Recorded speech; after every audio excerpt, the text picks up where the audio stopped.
Like, comment, share, and subscribe. Hit that notification bell in the upper right-hand corner. Follow me on all forms of social media. Check me out at thatdrummerguy.com and enjoy the following presentation.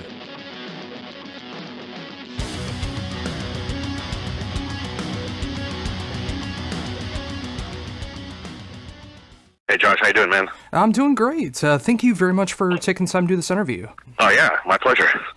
Oh, awesome. Well, it's great to be able to talk to you again. I was able to talk to you back a few years ago when you guys were touring with Paul Bear over in Minneapolis for the Purple touring process, and it's great to be able to catch up now with Golden Gray, which has just been released this past Friday. Yep.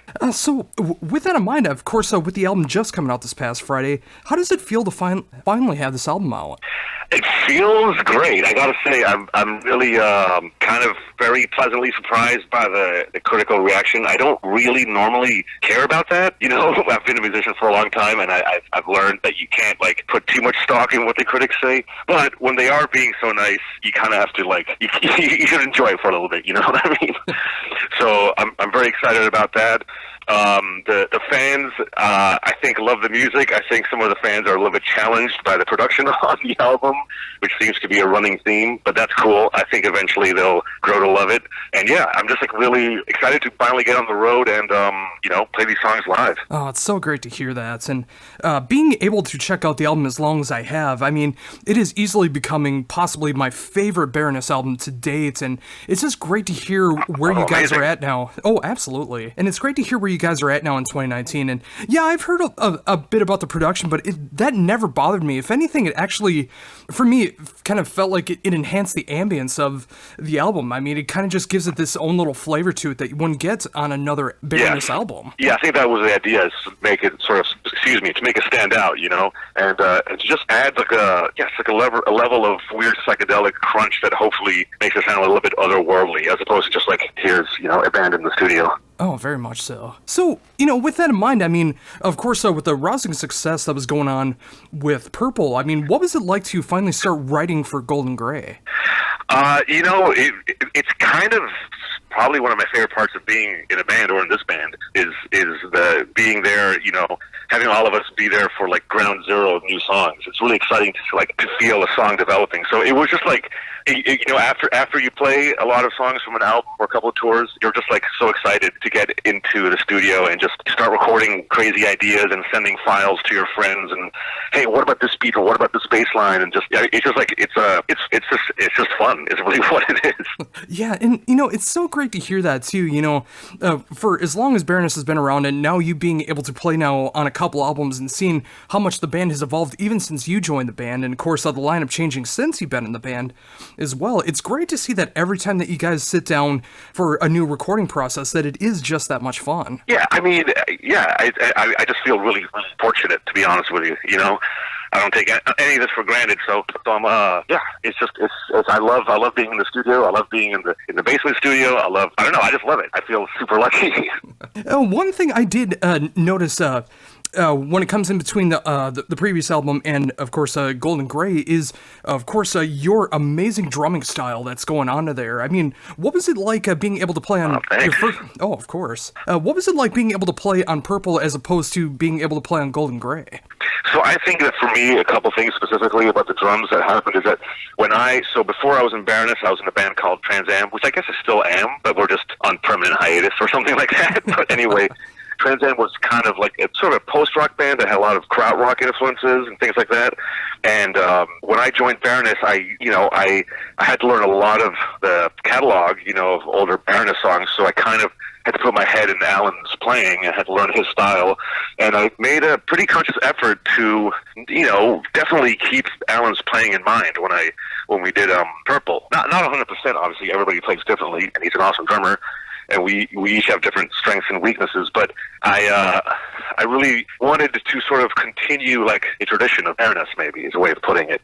And I think with Golden Gray, I sort of felt a little more liberty to sort of reintroduce some of my older influences and styles, and sort of introduce that to Baroness. Yeah, and I totally noticed that throughout the entire album. I mean, what I love about your style so much is that whether you're trying to adapt the older style of Baroness or you're able to shine with your own influences, it always sounds so natural. That's great. It's a great thing to hear. Thank you. Oh, absolutely. So when you had that in mind, I mean, I know with the Purple setup that you did have a bit of a different setup. So what did you change between both albums?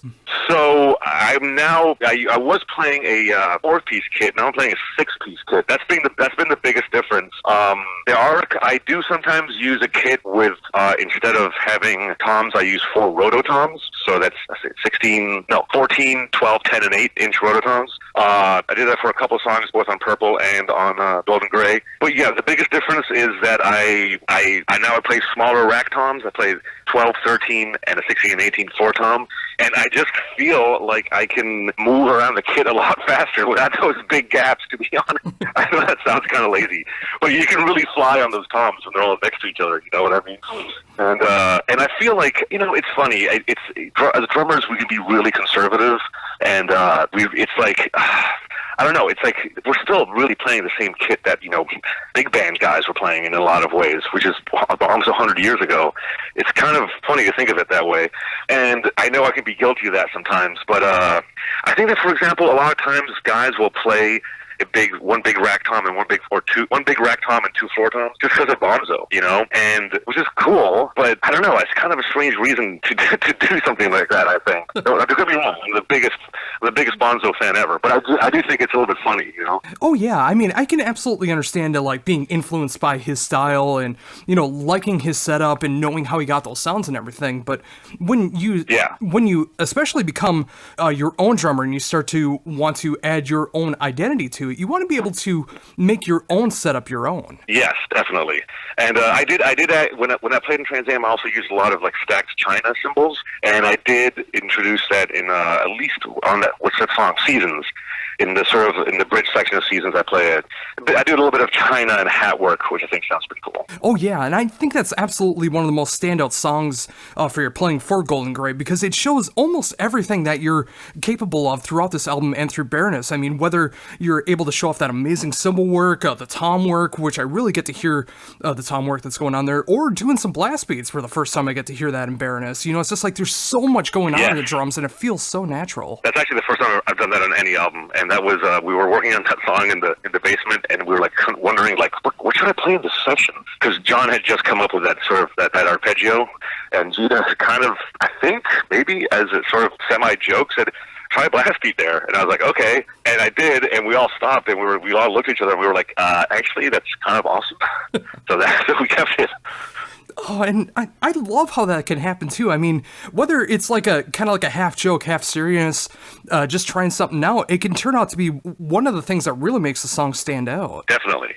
I mean, you have to, you gotta chase the ideas. I mean, at some point you have to realize when maybe you've gone too far down the wrong path, but you do have to sort of start down that path. Oh, absolutely. And I think that's what makes a song stand out. I mean, of course, like I said, it shows off so much of your playing, and it's so great to hear that as well. But it's just like when you can throw something into that, like it with the blast beats, with the amazing tom work that goes along with those blasts afterwards, and the cymbal work. Awesome. Yeah, absolutely everything. You know what? The first part of that song was the sort of the hi-hat work. I mean, I'm also a huge Stuart Copeland fan, and that's why I like throwing those little 60th note flourishes on the hi-hat in the intro, Yeah, and I can totally hear that too, and yeah, that's what I love so much about this album.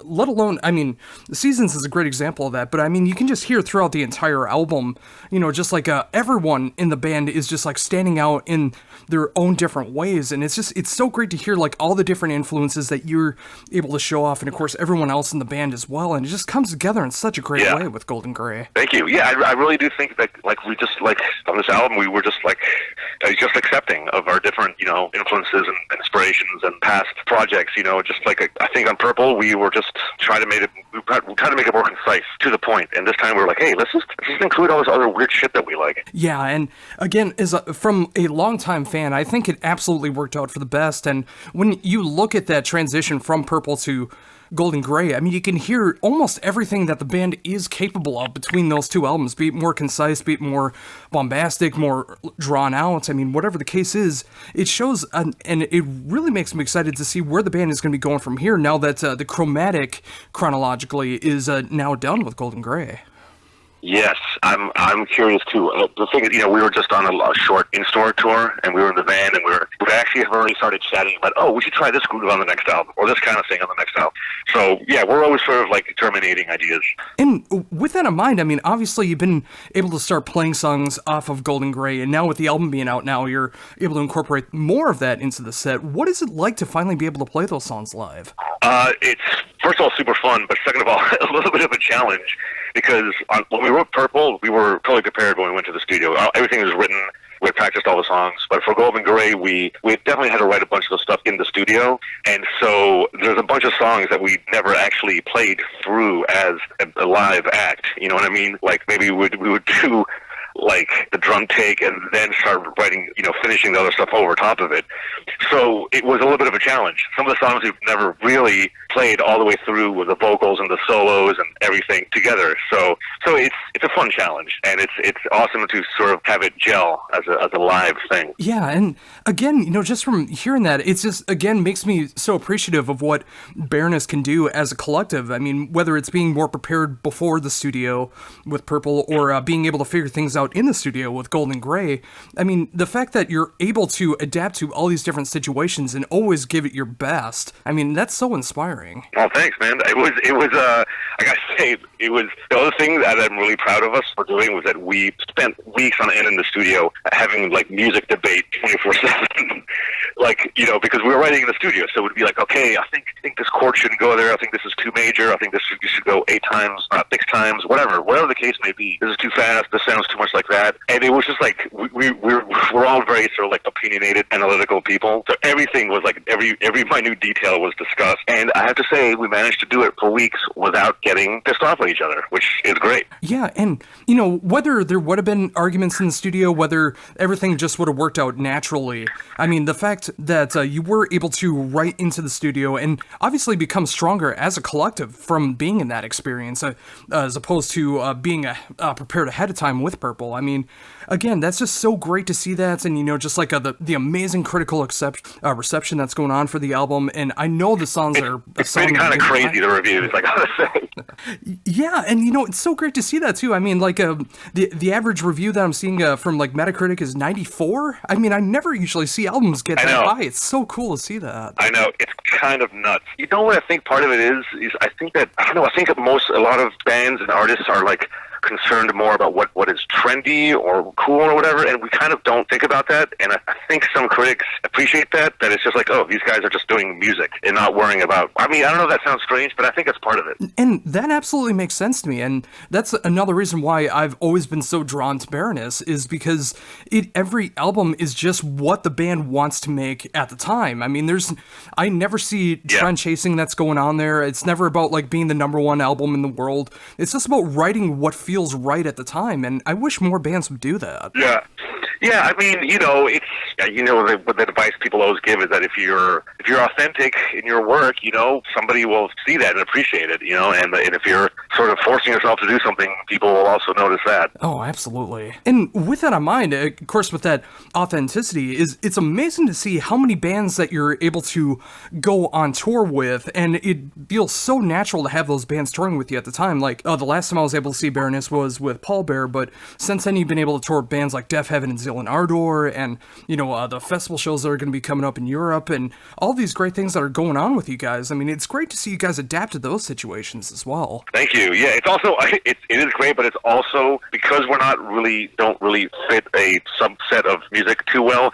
It's kind of hard to find bands to tour with sometimes, but that's a good challenge to have. And that tour with Deaf Heaven was amazing. I love those guys. We had so much fun. They're a great band and great bunch of guys. It was an awesome tour. Yeah, Yeah, and that was one tour I was unfortunately not able to make it due to being in the hospital for surgery, but I heard from every show that was going on, oh, thank you, but from every show that I was able to hear about, just like being able to hear Borderlines for the first time and just like getting an idea of what Golden Grey was going to sound like, and then of course having bands like Zealand Order and Def Heaven opening for you guys. I mean, it's just, I love that kind of eclectic kind of show, and it's great to see you guys do that. Yes, it was awesome. I think one of the reasons it was awesome is because all those bands could be considered, had to have some relation to heavy metal in some way, but none of us are like true metal, quote unquote, you know what I mean? So I think that's why, even though we all sound really different, I think that's why the tour worked, because, you know, we sort of appealed to kind of open-minded music nerds, I think, you know? Yeah, absolutely. And again, like when you go back and you listen to all the previous Baroness albums and you associate those colors with those albums and everything, I mean, you really get that idea that every album has its own sound, and when you're able to find bands that you're able to tour with that have different feelings at different times and have those kind of eclectic shows, I mean, yeah, like you said, sometimes it can be hard to be able to find bands to be able to tour with that either match up or want to tour with a band like Baroness. I mean, when you do, it makes it so much better. Yes, it was awesome.